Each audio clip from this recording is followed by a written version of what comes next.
My name is Frank, and I'm the brewmaster here at North of the Bayou.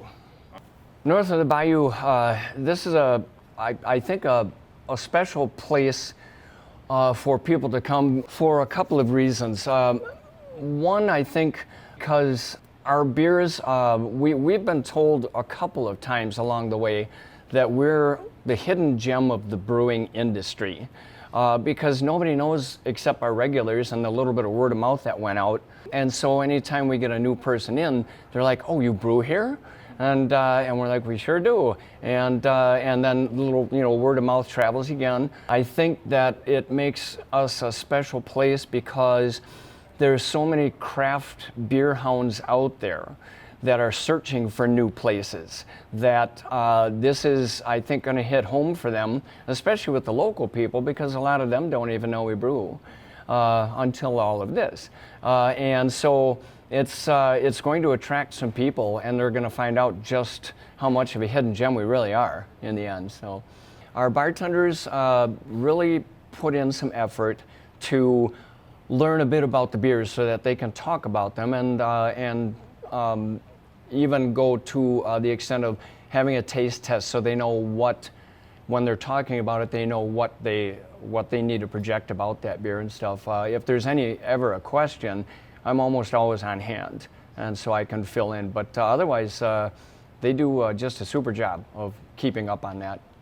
I got started in brewing about 1986, a long time ago. I took an interest in brewing and home winemaking at the same time. The wine was a win, and I've been sticking with it ever since. The beer was a bomb, and so I gave it up. And that was the last time I brewed until later on when the owner here asked me if I'd be interested. And then I put a lot more time into it.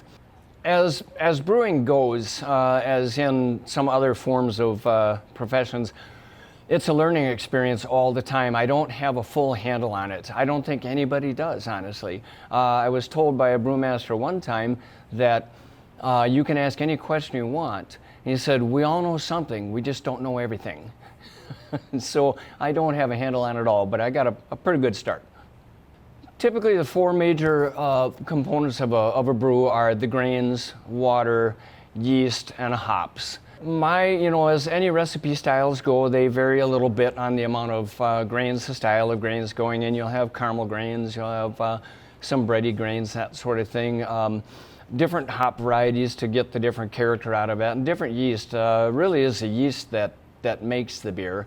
I kid around with people when they ask me what goes into my beers, and I say a little bit of science, a little bit of math, and a whole lot of sheer dumb luck. We started out with, the brew house is starting out as a one barrel system. We toyed around with different sizes, and in the end we decided to start small and see how it went and work our way up. We started with a one barrel system. We put in 4 fermenters and an aging tank, what they call it, a bright tank. Since then we've added some extensions to our one barrel hot side, and we got a couple of 2 barrel fermenters in now. So once those are plumbed and wired, we'll be able to double our batches. So pretty nice. What do you like? My favorite style to brew are the lagers. I particularly like brewing the Oktoberfest.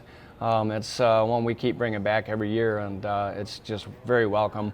I do a lot of ales as well, probably more ales than I do lagers, but I do like the lagers. The two being for sure the Oktoberfest, and we also do a Schwarzbier, which is one of my favorites to brew. Because of the amount of competition out there and the number of breweries in confined areas, especially like Madison area, Milwaukee, that sort of thing, we felt that it was better to start small and see if we can fit in, or find a niche in there somewhere. And as it happens, we've been, I think we did the right choice. I think it's helped because we're now starting to move up a bit. So our top selling beer, which is known as a flagship, is our Amber Ale. It was the first beer I ever brewed here, and as it turned out, became our flagship. It doesn't always happen. The science, what makes me proud to brew or come in with the attitude that I want to do this, is the the science behind it all, and just the marvel at how the yeast works with what you put into it to create the end product. But above and beyond that, it's watching the reactions and getting comments back from the people who are actually sampling those end products, and that good feeling makes it worth getting up and coming into brew. It's just fantastic.